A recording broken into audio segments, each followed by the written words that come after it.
toujours pas gagné à l'extérieur. Vous voyez là les verts à l'échauffement. Alors Gérard Gilly qui est avec nous ce soir. Match difficile donc pour les Bastiais. On l'a dit, pas très bon à l'extérieur. Et des Stéphanois qui à domicile n'ont gagné qu'une seule fois finalement contre Nancy avec quand même un petit peu de chance en plus. Oui, bonsoir. Effectivement, les deux équipes jouent dans le contexte le plus mauvais pour elles, c'est-à-dire Saint-Etienne à domicile où ils ont beaucoup de mal et Bastia à l'extérieur qui a aussi beaucoup de mal. Donc on peut considérer que c'est un match un petit peu référence pour les deux équipes.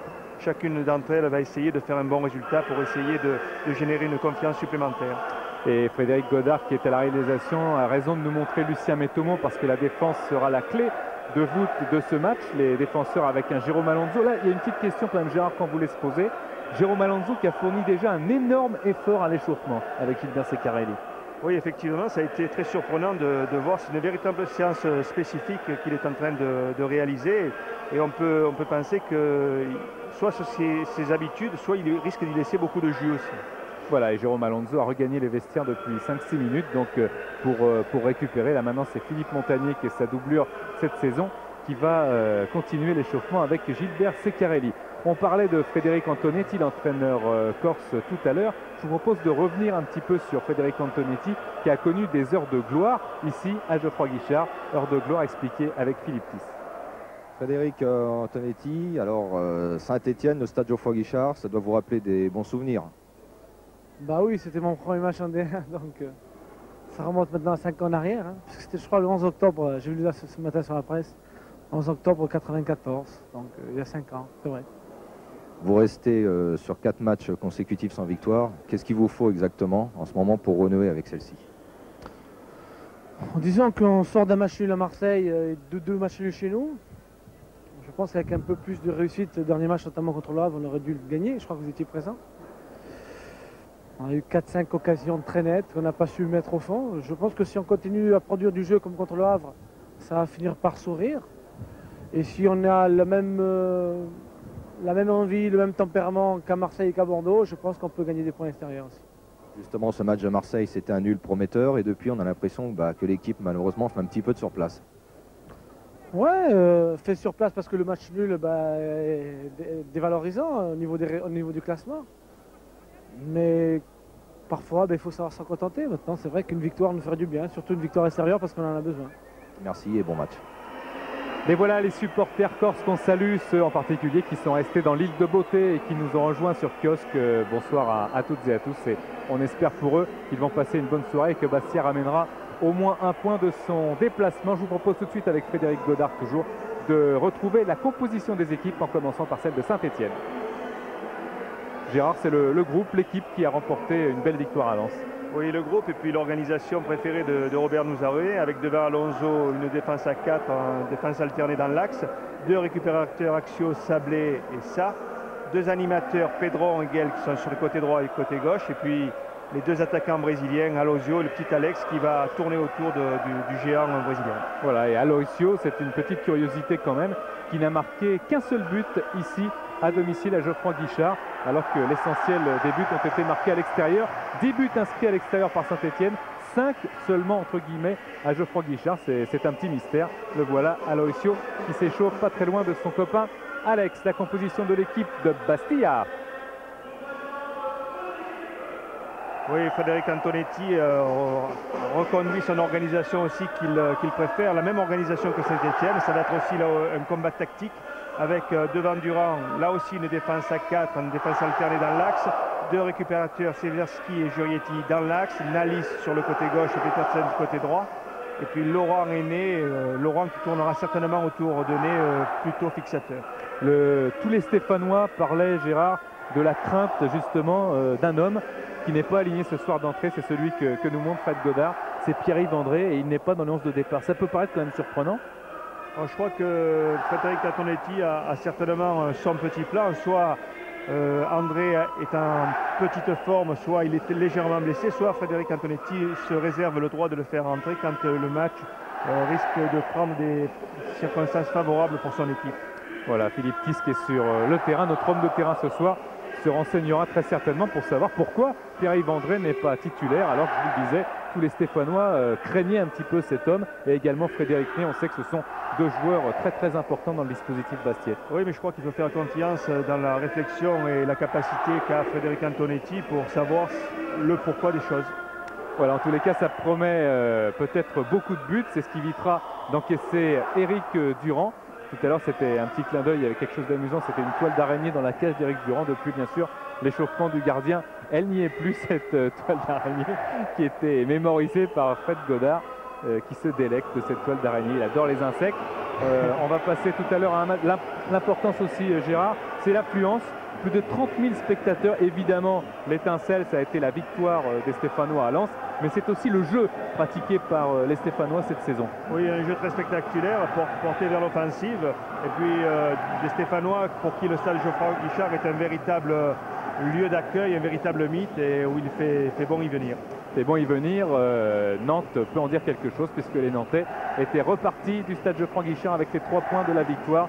Voilà les Corses qui sortent. Giorietti et Casanova le précédaient. Franck Giorietti avec Philippe Tis. Oui, je suis avec Franck. Alors Franck, le bilan de Bastia à l'extérieur pour l'instant n'est pas terrible, un petit point. Qu'est-ce qui vous manque exactement pour vous imposer? Si on le savait, on a mis une tactique au point ce soir. Mais c'est vrai qu'on a fait 4 matchs à l'extérieur, on n'a ramené qu'un point, mais on a quand même fait des bonnes prestations à Marseille et à Bordeaux. Et il nous manque peut-être un petit manque d'ambition qui fait qu'on n'arrive pas à revenir avec 3 points. Ouais, c'est une équipe stéphanoise spectaculaire.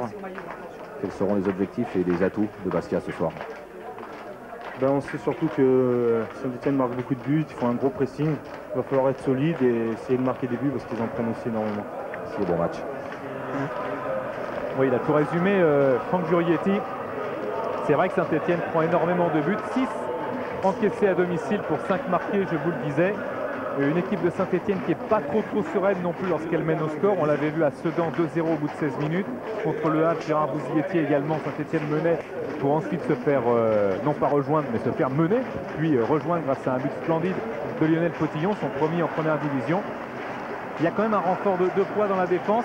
D'abord la rentrée de Jean-Guy Wallem qui a stabilisé un peu les choses depuis le match d'Auxerre. Mais ce Norvégien Kvarme qui n'a pas l'air mal.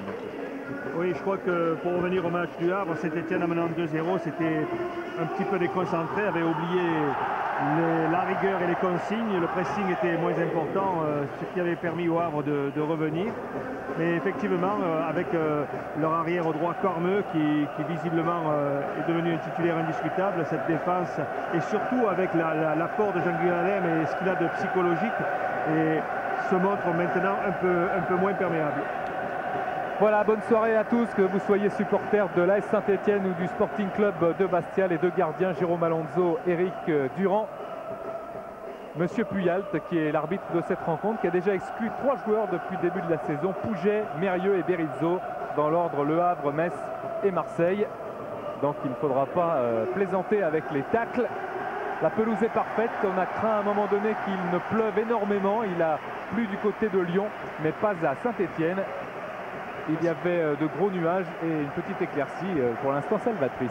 Oui, mais ça ne gêne pas trop le jeu des Stéphanois, dans la mesure où habituellement, quand il n'y a pas de levée de rideau, on s'aperçoit qu'ils arrosent énormément le terrain pour que le ballon circule plus vite. Et là, ce soir, ils n'ont pas pu le faire parce qu'il y avait des gamins qui jouaient leur petit match. Robert Nouzaret a croisé Frédéric Antonetti, c'était une image sympa. Robert Nouzaret qui a re-signé jusqu'en 2003 ici à Saint-Etienne et qui revient sur le banc des entraîneurs puisqu'il était suspendu à propos de ses problèmes avec le corps arbitral. Les joueurs lui ont offert un beau cadeau d'anniversaire il y a 3 jours. C'est un maillot d'arbitre avec de vrais cartons dedans.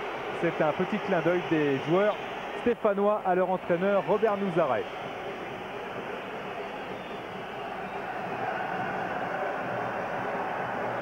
Robert Nouzaret qui a certainement dû être soulagé par non seulement le résultat mais la prestation qu'a fait son équipe à Lens. Une prestation de haut niveau avec une rigueur, une discipline collective qui a permis à cette équipe de Saint-Etienne de s'imposer. En tout cas, une ambiance digne des grands matchs de Coupe d'Europe, et je dois dire que ça met une pression particulière sur le dos de l'adversaire. Le coup d'envoi de ce match ne va pas tarder. avec Petersen et Frédéric Ney dans le rond central. Monsieur Puyalt attentif. C'est vrai qu'il y a une grosse ambiance ce soir à Geoffroy Guichard. Les supporters des Verts espèrent que leur équipe favorite va engranger 3 points extrêmement importants dans la course au maintien, parce que c'est d'abord l'objectif de l'AS Saint-Etienne, avec un premier ballon ici de Guel qui résiste, et récupération avec une touche pour Pierre Laurent. Casanova, le capitaine et seul Corse de l'équipe. Potillon, Aloisio. Le ballon n'est pas sorti. Pedron, grand pont de Pedron. Et Eric Durand qui va plonger parfaitement dans les pieds du milieu de terrain de la Saint-Etienne. Il y a 2 passes sur la longueur, ici avec une excellente intervention de Durand qui vient couper la trajectoire du ballon. Mais l'équipe de Saint-Etienne qui en 2 passes longitudinales a fait la différence. Ça. Potillon. Touche concédée par Patrick Valéry.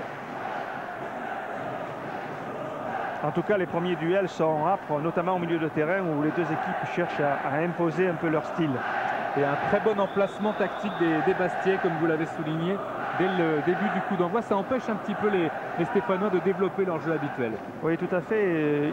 Les Bastiais cherchent surtout à bloquer les côtés de façon à ce que les 2 arrières latéraux stéphanois ne puissent pas sortir. Et puis, Ney se charge, lui, de l'axe central, de presser l'axe central. Jean-Guy Wallem.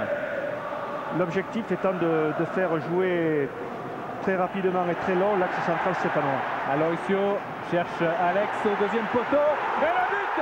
But superbe d'Alex sur ce service d'Aloisio, le Brésilien Alex qui vient d'enflammer Geoffroy Guichard. 5e but de la saison pour Alex et 4e but consécutif. C'est la véritable samba à Geoffroy Guichard dès les premières minutes de jeu. Oui, avec un ballon extrêmement bien dosé, vous allez le voir là, d'Aloisio qui va lober Mendy, puis Alex dans un angle très très fermé parvient à redresser la course de celui-ci. En tout cas, le match qui démarre très très fort. Alex Aloisio, très certainement la révélation du début de ce championnat. En tous les cas, en ce qui concerne une paire d'attaquants, parce que jamais... Et Alex, finalement, il double Aloisio au classement des buteurs. C'est un petit peu une surprise, on ne l'attendait pas. Il était rentré contre Nancy un petit peu à contre-cœur, mais Rudy Garcia, le préparateur physique de cette équipe, avait pratiquement convaincu Robert Nouzaret de le faire rentrer. Warmer recherche Alex. Alex, joli contrôle dans la course, avec un contrôle. Eric Durand et finalement Guel qui rate le cadre. C'était très très bien amené par Alex. Quel contrôle dans la course encore du Brésilien. Oui, tout à fait, il a mystifié Mendy là, sur ce contrôle, et Dieu sait s'il a été difficile parce que le ballon arrivait de très très haut. Voilà où peut se faire la différence sur des gestes de qualité comme ça. Cotillon va laisser sortir. Guel en est à sa 2e. Regardez ce contrôle tout à fait extraordinaire avec un petit effet rétro, et puis immédiatement la petite passe à Lobé qui a mis Guel dans d'excellentes positions. Grosse occasion là. Pierre Laurent qui va essayer de développer une attaque avec maintenant côté gauche Jurietti.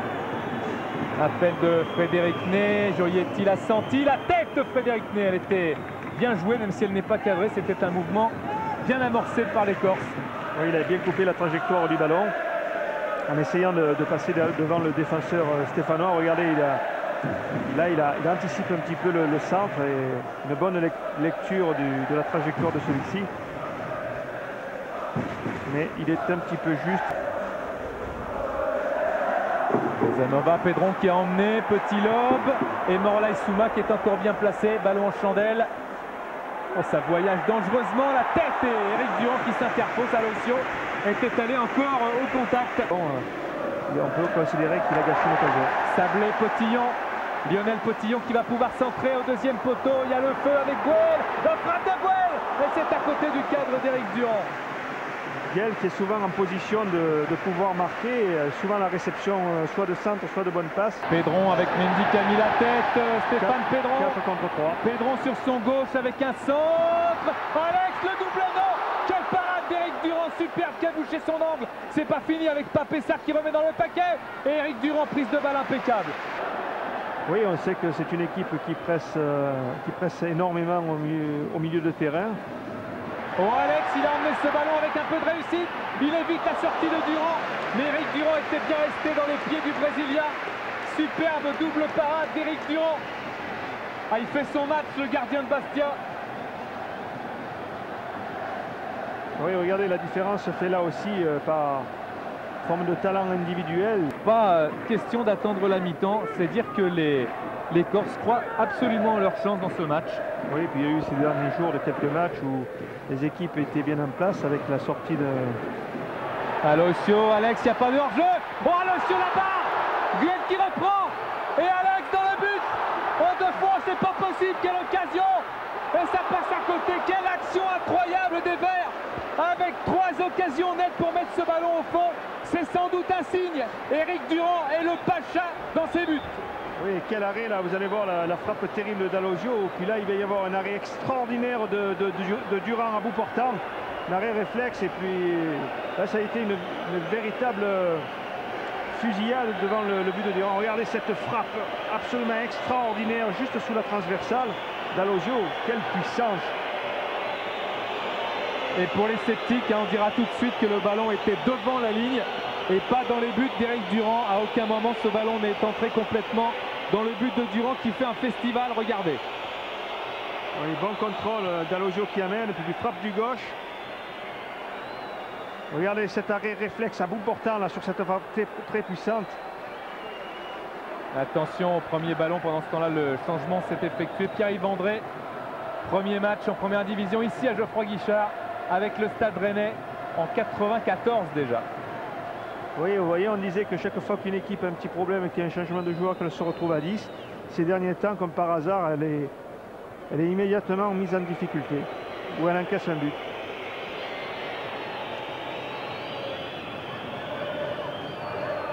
Ah oui, Eric Durand, Fred Godard, il a raison d'insister en nous montrant pour l'instant l'homme du match du côté de Bastia.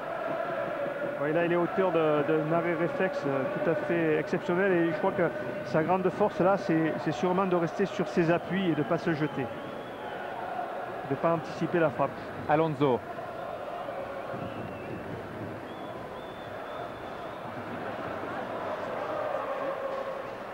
Vous savez, quand on a des matchs comme ça, très difficiles, avec beaucoup d'occasions contre soi-même et qu'on n'encaisse pas de but, croyez-moi, ça peut éventuellement donner des idées pour la suite.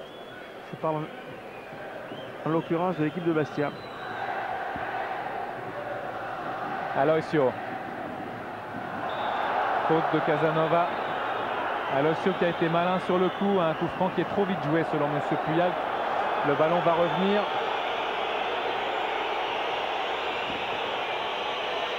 Alosio qui est capable de faire beaucoup de choses, il est vraiment très complet, bon dans le jeu aérien, bon dans la couverture, bon dans les remises et grosse frappe de balle. Monsieur Puyal qui siffle la mi-temps avant que ce coup franc ne se joue et score d'1-0 pour Saint-Etienne contre une équipe de Bastia très accrocheuse.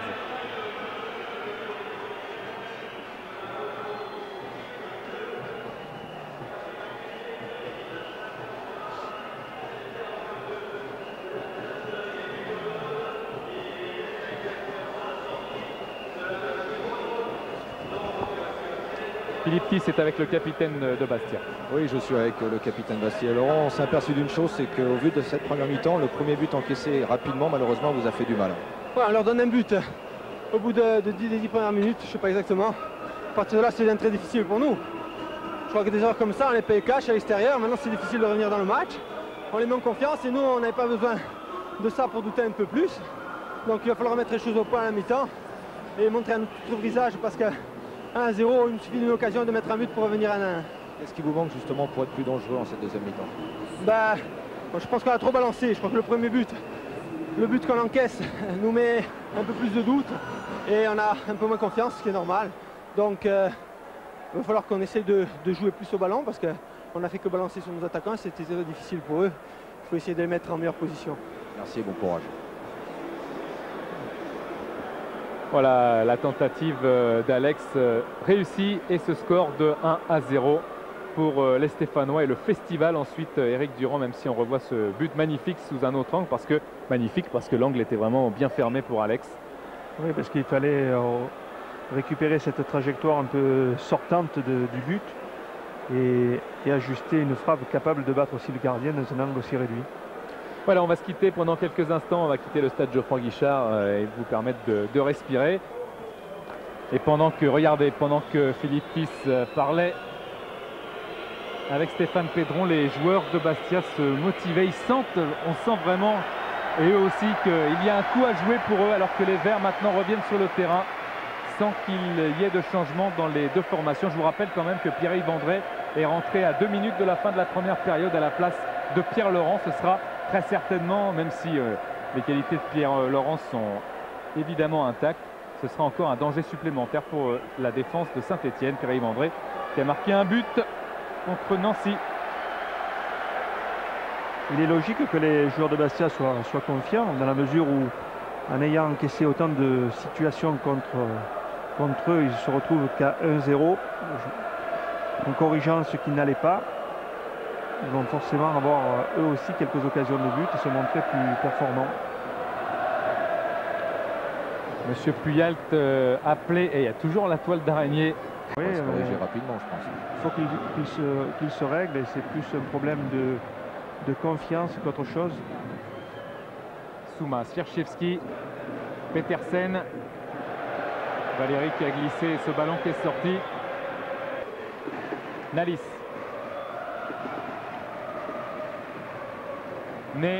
Lilian Nalis qui frappe, une frappe croisée et qui est passée à côté de la cage de Jérôme Alonso, mais c'était déjà une bonne alerte. Ben oui, mais ça montre aussi la détermination des Stéphanois. Même les attaquants font des fautes pour empêcher la relance rapide des Bastiais, et ça prouve que collectivement ils sont bien dans le match. Centre de Pierre-Yves André, le parade d'Alonso, quel réflexe superbe avec Frédéric Ney qui s'était présenté tout seul devant Jérôme Alonso. Quelle superbe action emmenée par Pierre-Yves André. Ah oui, effectivement, là Jérôme vient de faire, en restant sur ses appuis, et il parvient à arrêter ce ballon d'une seule main, mais je crois que la grande difficulté quand on est gardien, c'est justement de rester debout dans ce genre de situation. Le coup franc très très bien placé et légèrement excentré à une distance parfaite. Le changement va s'effectuer, ce sera Valérie qui sort à la place. Va rentrer l'ancien Stéphanois Zoumana Camara, qui avait déjà fait un retour ici à Geoffroy Guichard sous les couleurs de l'Inter de Milan lorsque Saint-Etienne avait battu l'Inter sur le score de 2-1 en match de préparation en avant-saison.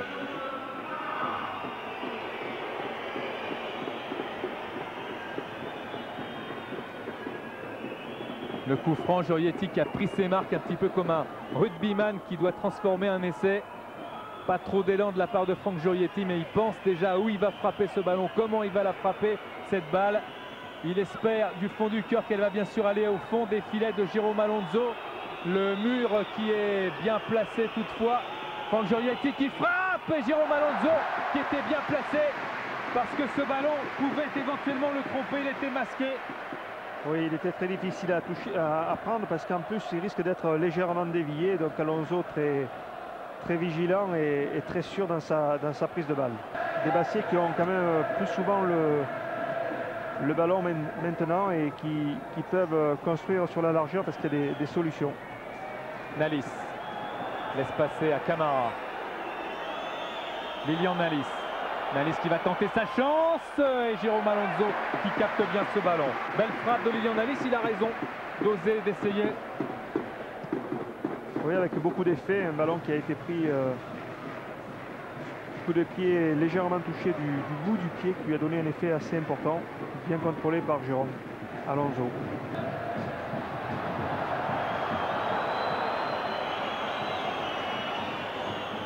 Sierchevski, Frédéric Mendy. Duel qui a essayé d'intercepter, il était pas loin, le tacle dans les pieds de Frédéric Mendy. Trop sévère pour Monsieur Puyalt ce tacle.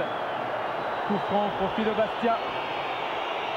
Ah oui, il a beaucoup de détermination dans le tacle de Sarr qui vient faire le ménage dans les pieds de Mendy. C'est un match qui est loin d'être terminé avec du chaos dans l'air.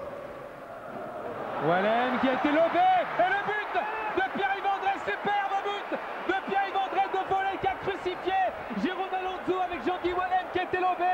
Quel but magnifique à bout portant de Pierre-Yves André qui permet à Bastia d'égaliser à moins d'un quart d'heure de la fin.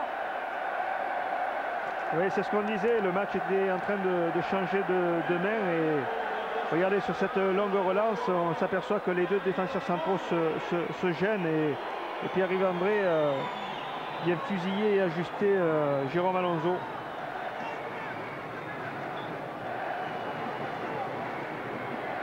Et ils sont heureux les supporters corses qui ont fait le déplacement.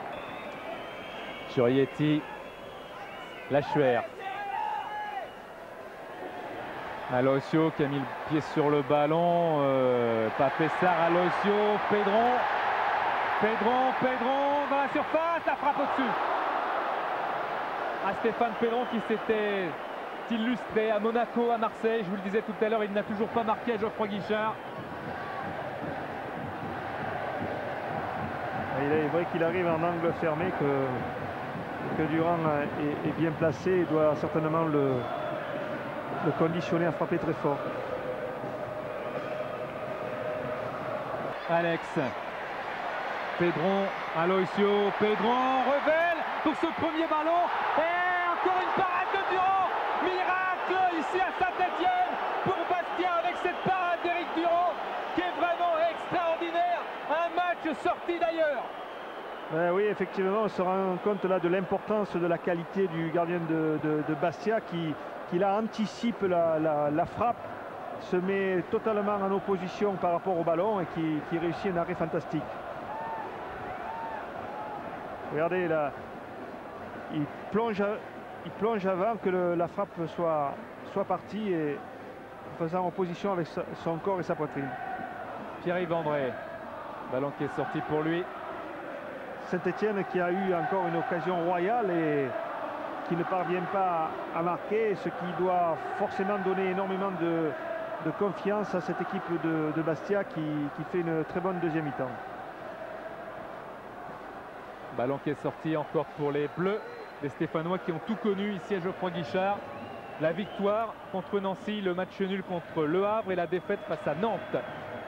Lachuer qui centre, la tête de Metomo. Et un ballon qui va rester dans les pieds de Jérôme Alonso. Kvarme, le public qui va évidemment pousser ses protégés jusqu'à la dernière seconde. Pedron, Alex, Aloisio et Patrick Revel qui essaye d'enchaîner. La frappe au-dessus. Frappe de Guel au-dessus qui a tenté sa chance. Qu'est-ce qu'il aura eu comme occasion ce joueur depuis le début du championnat? Et il n'aura marqué que sur penalty. Ben oui, mais là, en l'occurrence, c'est bien joué avec une bonne frappe qui frôle la transversale. Et que Durand semble imbattable ce soir. Ah, c'est Batman hein, ce soir, Éric Durand. Kvarme. Lachuer. Sierczewski. Né. Retour de Pedron qui n'économise pas ses efforts. Alex avec Frédéric Mendy qui est là. Encore vers Éric Durand.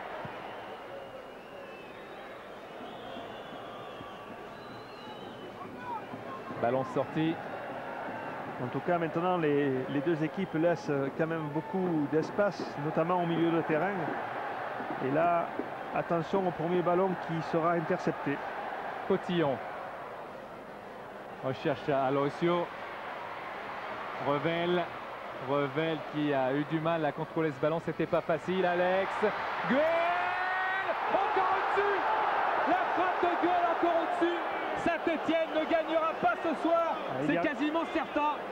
Oui, Guel qui est encore une fois frappe presque en tombant. Vous allez voir qu'il a souvent le corps qui est situé en arrière et forcément avec la puissance qu'il veut y mettre, le ballon monte. Regardez.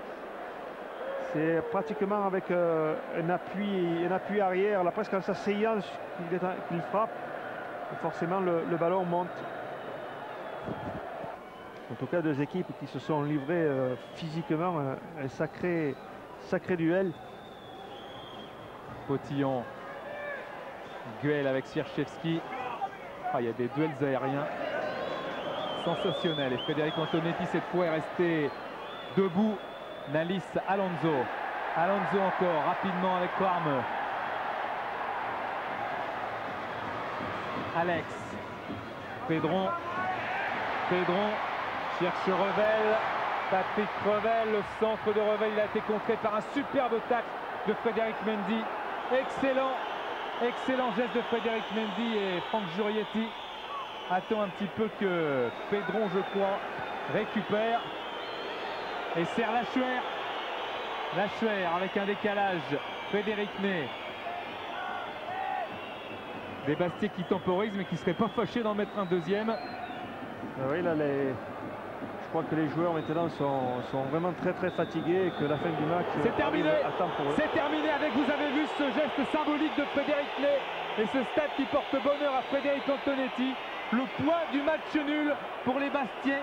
Ils avaient fait match nul, un but partout sur ce score à Marseille au Vélodrome, et toute la fatigue et l'impuissance de Stéphane Pedron symbolise également cette position accroupie, assise. Alex est également effondré ou presque. Kvarme, et on repense, et toutes ces occasions très certainement vendangées par les Stéphanois défilent dans leur tête, mais quel cœur dans les corps des Bastiais qui ont tenu, qui ont été également là lorsqu'il s'est présenté une occasion, quasiment la seule nette du match. Elle a été réalisée par Pierre-Yves André. Julien Sablé a encore la force d'applaudir ses supporters. 33 000 personnes ici à Geoffroy Guichard. Deuxième match nul concédé ici par les Verts à domicile après celui du Havre. 3 buts partout. Et quelle belle image de fair play.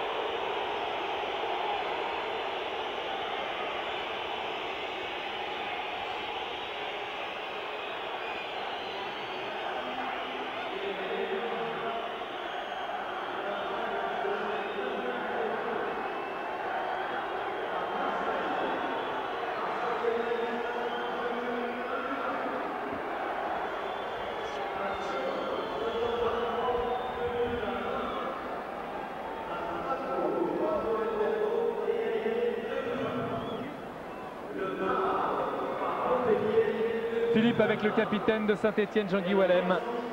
Oui, Jean-Guy, 1-0 à la mi-temps. On pensait que le plus dur avait été fait. Malheureusement, ça n'a pas suffi. C'est vrai, je connais une erreur grossière et on sait qu'en ce moment, il ne faut pas en commettre parce qu'on est pay-cash. Vu qu'on a, mis à part à Lens où on a creusé l'écart, je crois qu'on a encore eu l'occasion même après l'égalisation.